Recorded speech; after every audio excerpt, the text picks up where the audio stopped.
அடுத்த கேள்வியை கேட்பவர் இங்கிருந்து கேட்கலாம். இந்த சிறப்புமிக்க மாலை பொழுதில் இது ஒரு மகத்தான சந்தர்ப்பம். தெய்வீகமான அறம் போதிக்கும் மத மற்றும் ஆன்மீக சொற்பொழிவை கேட்கும் வாய்ப்பு கிட்டியது. நாங்கள் எல்லோரும் உங்களுடைய சொல்லின் தன்மையால் ஆற்றலால் கவரப்பட்டோம்.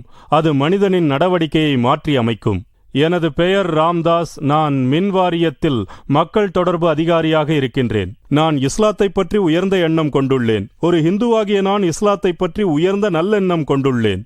நீங்கள் சற்று முன் கூறினீர்களே, அதாவது இந்து மதம் என்றும் சிலை வணக்கத்தை சொல்லவில்லை என்று.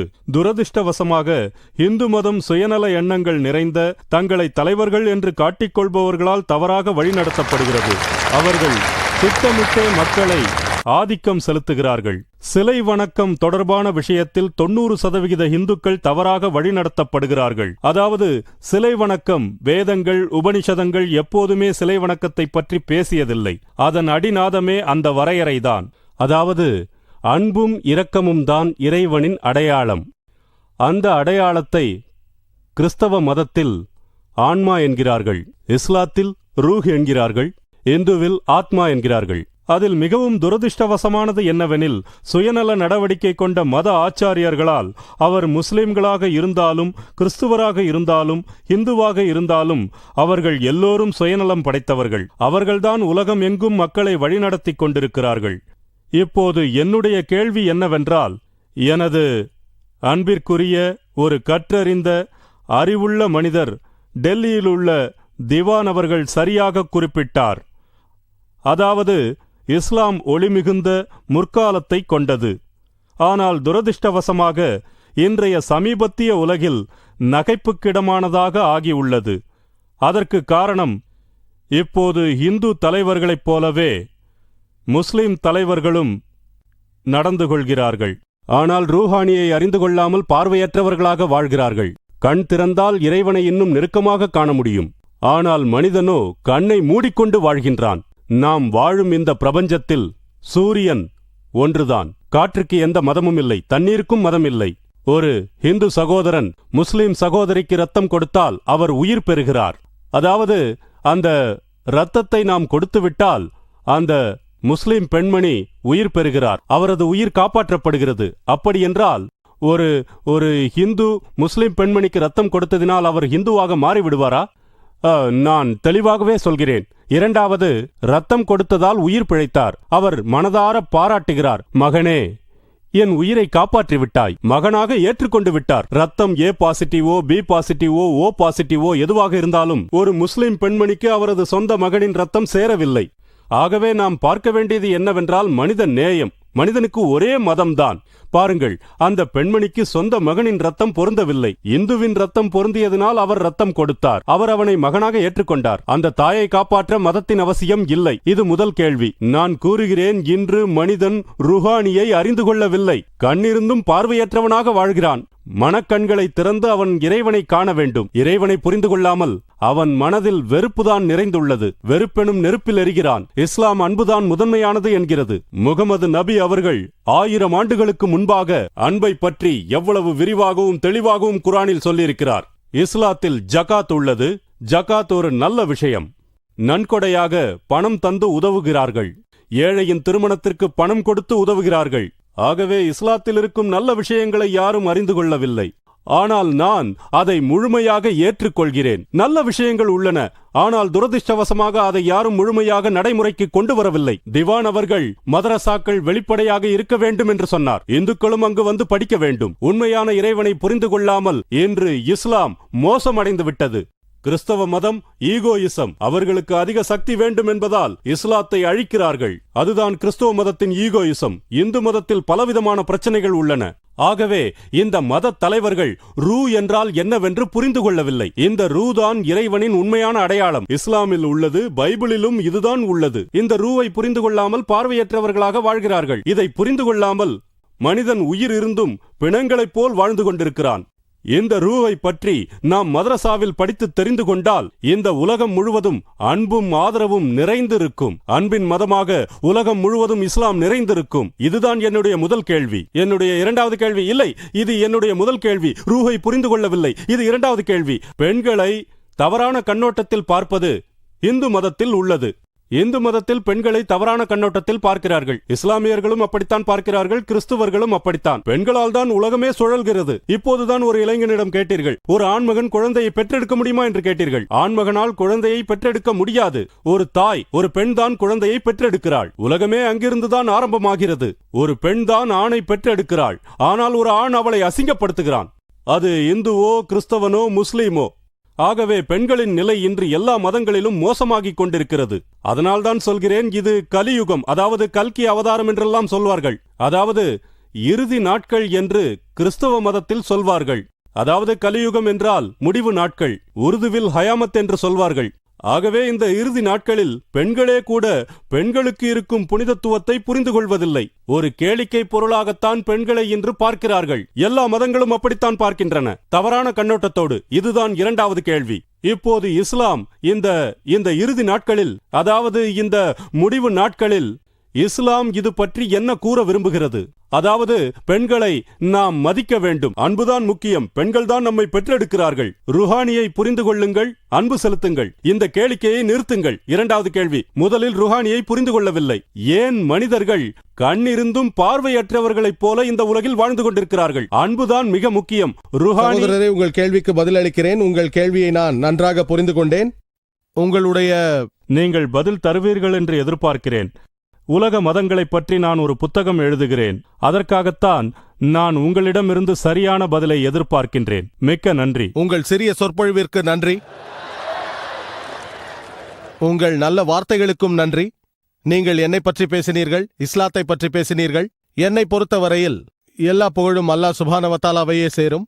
என்னை அறிஞன் என்றீர்கள், என்னை கற்றறிந்த ஒருவன் என்றீர்கள். ஆனால் நான் ஒரு மாணவன் தான். நான் என்னை இஸ்லாத்தை பற்றியும் மற்ற மதங்களை பற்றியும் ஆராய்கிற மாணவனாகவே கருதுகிறேன். நீங்கள் 2 கேள்விகள் கேட்டீர்கள். ஒன்று இரக்கத்தை பற்றியும், இன்னொன்று பெண்களை பற்றியும். அதற்கு முன்பு சில கருத்துக்களை சொன்னீர்கள். பெரும்பாலான மதத் தலைவர்கள் பிரச்சனைகளை உண்டு பண்ணுகிறார்கள் என்று சொன்னீர்கள். அதில் பெரும்பாலானவற்றை நான் ஏற்கிறேன். அத்தோடு நீங்கள் சொன்னீர்கள், இஸ்லாம் தாழ்ந்துள்ளது. காரணம் இஸ்லாமிய மதத் தலைவர்கள் தான் அவர்கள் இஸ்லாத்திற்கு கெட்ட பெயரை உண்டாக்குகிறார்கள் என்று சொன்னீர்கள். மற்ற சமூகங்களின் மதத் தலைவர்களை பொறுத்தவரையில் அவர்கள் தங்கள் மதங்களை பின்பற்றுபவர்களை புனித நூலை படிக்கவும் ஆராயவும் தடை செய்கிறார்கள். இஸ்லாத்தை பொறுத்தவரையில் ஒட்டுமொத்தமாக அதன் மதத் தலைவர்களையும் அறிஞர்களையும் நான் குறை சொல்ல மாட்டேன். மிக சிலரே கருப்பாடுகளாக இருக்கிறார்கள். வெகு சிலரே மிக சிறிய எண்ணிக்கையில் உள்ள மத அறிஞர்கள் என்று தங்களை கூறிக்கொள்பவர்களே தவறாக வழிநடத்துகிறார்கள். ஆனால் இந்த ஊடகங்கள் அவர்களை பெரிதுபடுத்தி எல்லா அறிஞர்களும் அப்படித்தான் என்று ஒரு சித்திரத்தை காட்டுகின்றன. ஆகவே இஸ்லாமிய மத அறிஞர்களை பொறுத்தவரையில், உலமாக்களை பொறுத்தவரையில் அவர்கள் மீது நாங்கள் அன்பு செலுத்துகிறோம், அவர்களை மதிக்கிறோம். அதில் மிக சிலர், மிக சிறிய விழுக்காடுதான் தங்கள் ஆதாயங்களுக்காக மக்களை தவறாக வழிநடத்துகிறார்கள். பெரும்பாலோர் ஒட்டுமொத்தமாக அல்ஹம்துலில்லாஹ் மார்க்கம் சம்பந்தமாக நல்லதையே பேசுகிறார்கள். அவர்கள் மீது அன்பு செலுத்துகிறோம், மதிக்கின்றோம். எதிர்மறையாக மற்ற மதங்களில் பெரும்பாலான மற்ற மதத்தின் தலைவர்கள், மற்ற மதத்தை சேர்ந்தவர்கள் அதை அனுமதிப்பதில்லை. மதத்தை பின்பற்றுபவர்கள் புனித நூலை படிக்க அனுமதிப்பதில்லை.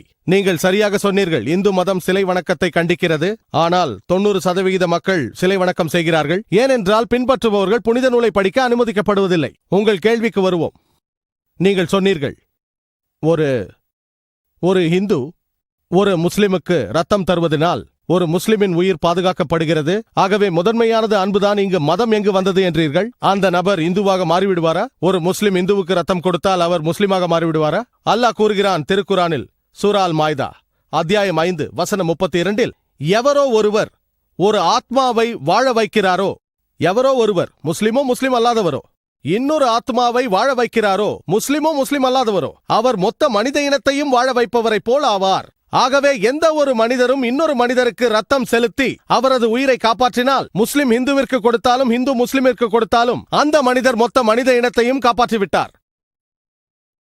அந்த வசனம் தொடர்ந்து கூறுகிறது, யாராவது இன்னொரு மனிதனை கொன்றுவிட்டால், அதாவது கொலைக்கு தண்டனையாகவோ அல்லது பூமியில் குழப்பத்தை ஏற்படுத்தியதற்காகவோ அன்றி கொன்றால் மொத்த மனித இனத்தையும் கொன்றதாக அர்த்தம். ஆனால் மனித உயிரை காப்பாற்றுவது நல்ல விஷயம், நல்ல செயல், உயர்வான செயல். ஆனால் இதற்கு முன்பு கேட்ட கேள்வி என்ன? இறைவன் நம்மை ஏன் படைத்தான்? நான் ஏற்கனவே கூறினேன். அல்லாஹ் சொல்கிறான் சூரா அல் முல்க் அத்தியாயம் 67 வசனம் 2, அல்லஸீ கலகல் மௌத வல் ஹயாத்த, உங்களில் எவர் செயல்களால் மிகவும் அழகானவர் என்பதை சோதிப்பதற்காக அவன் மரணத்தையும் வாழ்வையும் படைத்தான். ஒரு உயிரை காப்பாற்றுவது மிகப்பெரிய பணி. ஆனால் ஒருவருடைய ஆகிராவை, மறுவாழ்வை காப்பது அதைவிட பெரியது. அதன் காரணமாகத்தான் டாக்டராக இருந்த நான் சிறந்த தொழிலாக கருதப்படுவது. மனித உயிர்களை காக்கும் தொழில் மிக சிறந்த தொழில் என்பதனால் நான் மருத்துவ தொழிலை தேர்ந்தெடுத்தேன். அது சிறந்த தொழில்தான். ஆனால் இன்னொரு மிக சிறந்த பணியை தெரிந்து கொண்டேன். அல்லாஹ் கூறுகிறான் சூரா ஃபுசிலத் அத்தியாயம் 41 வசனம் 33-இல், ومن حسن قال ممن دعا الى الله وعمل صالحا وقال انني من المسلمين.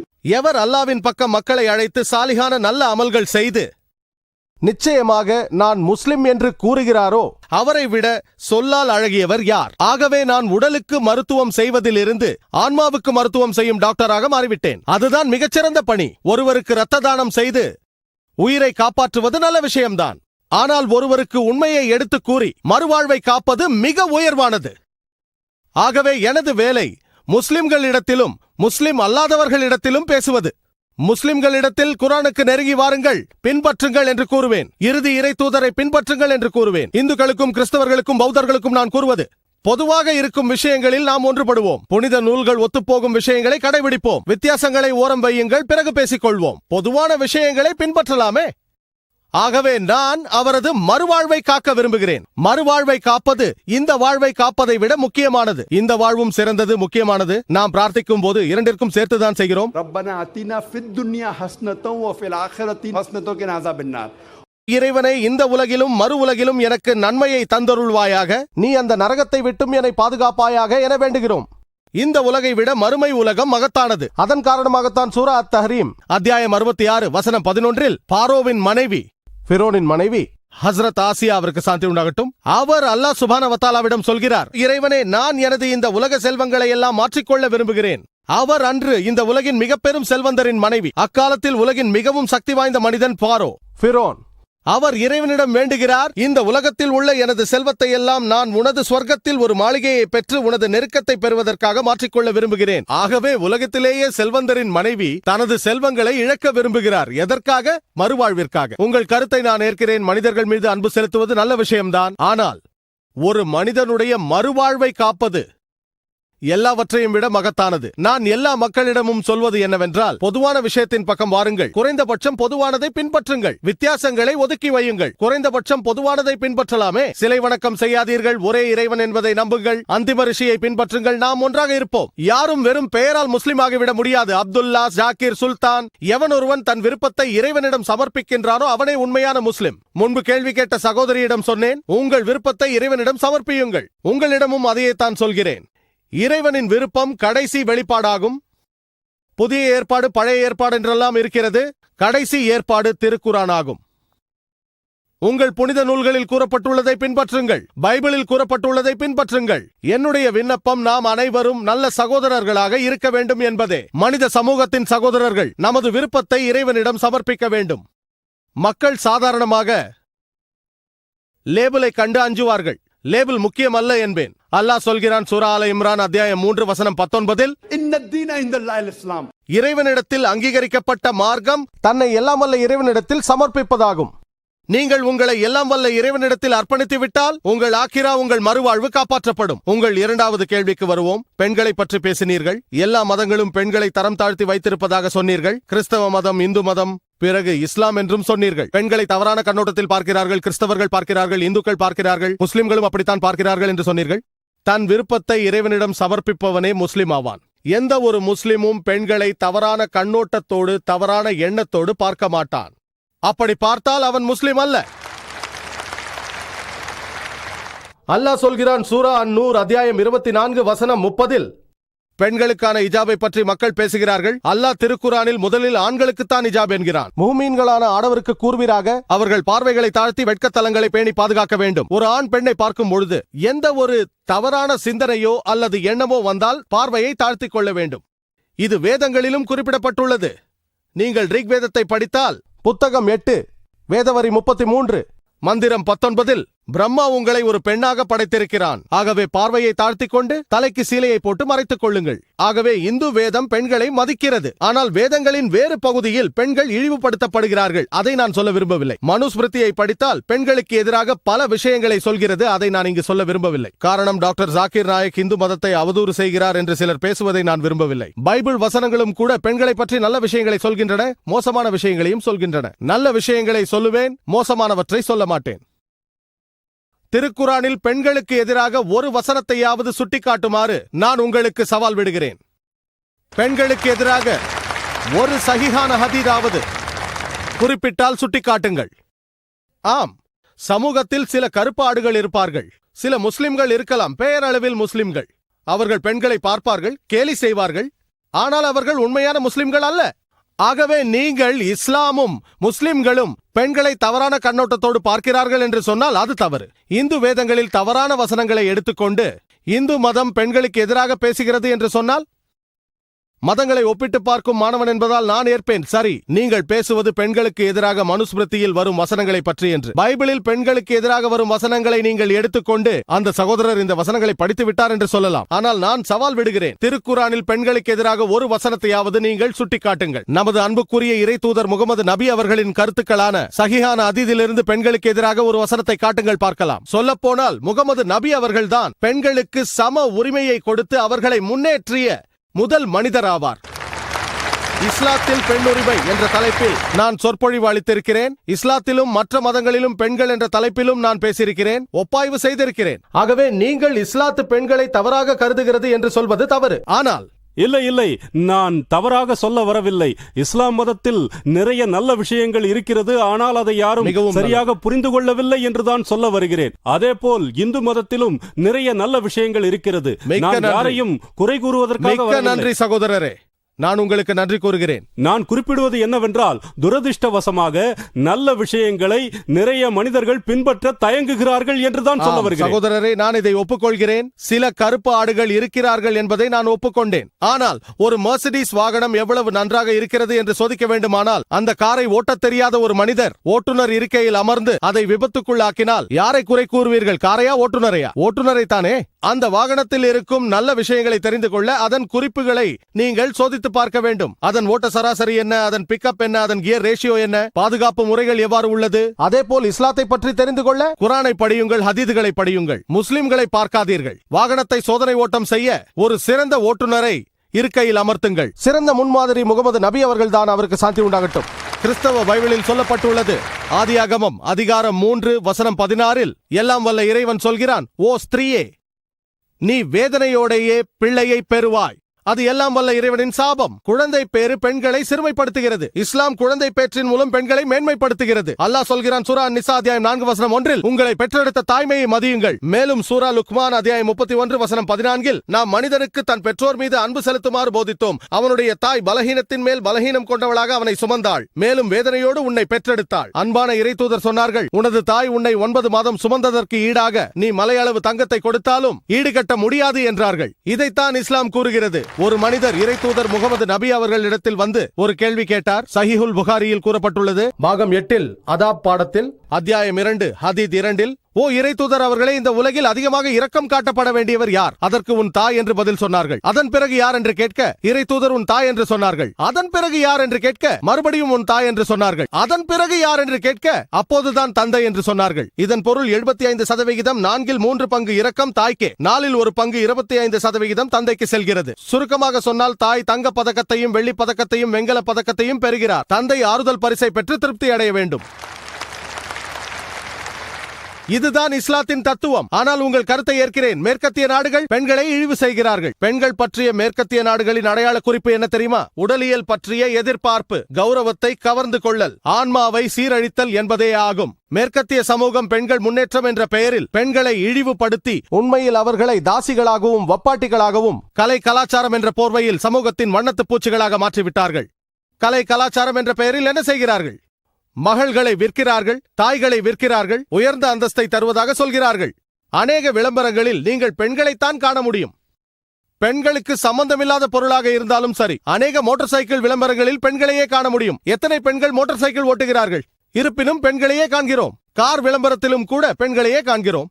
எனது நண்பர் ஒருவர் சொன்னார், BMW-வின் ஒரு பிரபலமான விளம்பரம், மெர்சிடிஸ் ஒரு நல்ல வாகனம் என்று நமக்கு தெரியும், இளைஞர்களுக்கு BMW பிடிக்கும், அது வேகமாக செல்லும், சிறந்த பிக்கப். BMW-வின் விளம்பரத்தில் அந்த காருக்கு முன்னால் ஒரு பெண் அரைகுறை ஆடையுடன் நின்று கொண்டிருந்தாள். அதில் எழுதப்பட்டிருந்தது, இப்போதே டெஸ்ட் டிரைவ் செய்து பாருங்கள். யாரை? அந்த பெண்ணையா, அந்த காரையா? அவர்கள் மகள்களையும் தாய்களையும் விற்கிறார்கள். இஸ்லாமில் நாங்கள் பெண்கள் மீது அன்பு செலுத்துகிறோம், தாய் மீது அன்பு செலுத்துகிறோம், சகோதரிகள் மீதும் மகள்கள் மீதும் அன்பு செலுத்துகிறோம், அவர்களை மதிக்கின்றோம், அவர்களுக்கு மரியாதை தருகிறோம்.